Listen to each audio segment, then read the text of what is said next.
একটা জিনিস বুঝলাম না, এইখানে এই ঢালে একটু পরপর সেনাবাহিনীরা দাঁড়ায় আছে।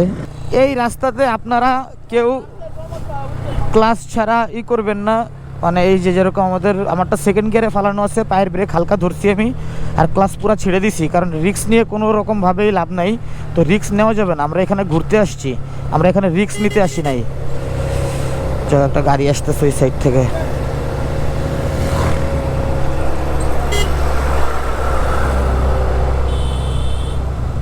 ও কি ঢাল, কি ঢালে নামতেছি।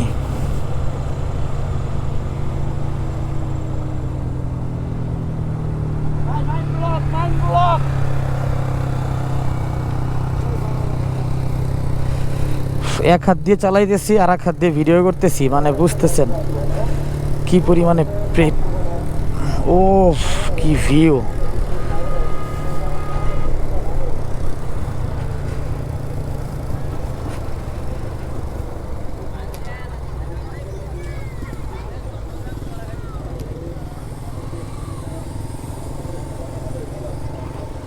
আমরা ওই পাহাড়ে উঠবো, এই যে ওই পাহাড়ের চূড়ায়।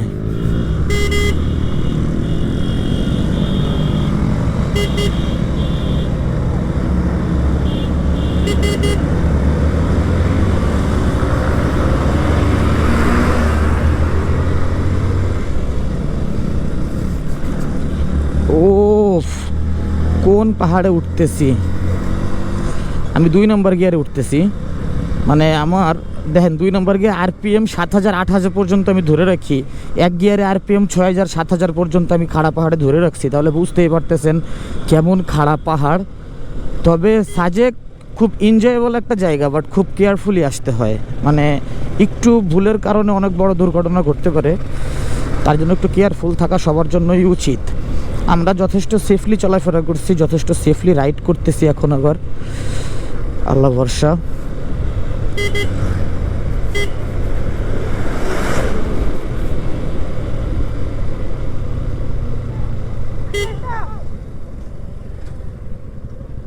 ও এরা অন্য স্কোয়াড।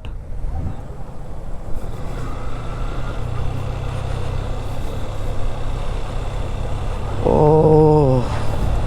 এখন আবার নামতেছি।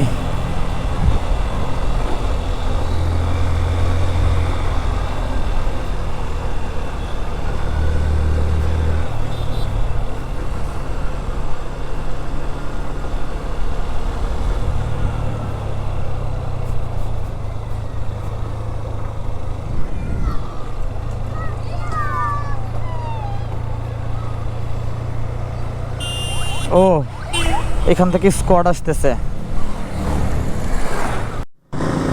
একটা জিনিস বুঝলাম না, এইখানে এই ঢালে একটু পরপর সেনাবাহিনীরা দাঁড়ায় আছে। এটা কেন দাঁড়ায় আছে বুঝলাম না, যে দেখতেই পারতেছেন বাংলাদেশ সেনাবাহিনী দাঁড়ায় আছে। এটা সম্ভবত এই যে স্কোয়াডদের প্রোটোকল দেয়, কারণ এই জায়গাটা নাকি খুবই খারাপ, আর এই জায়গাটাতে নাকি গোলাগুলি হয় প্রায়। তার জন্য বাংলাদেশ সেনাবাহিনীর বিশাল একটা টিম এইখানে আমাদের প্রোটোকলের জন্য কাজ করতেছে। এই যে এই পাহাড়ের এইখানে অনেক ঝামেলা হয়। তো আমি ভিডিওটা আরও পরে স্টার্ট করছি, আমার পিছন থেকে আরও অনেক দূর থেকে সেনাবাহিনীর এরকম দাঁড়ায় ছিল। তো যাক, ভালো লাগছে বিষয়টা।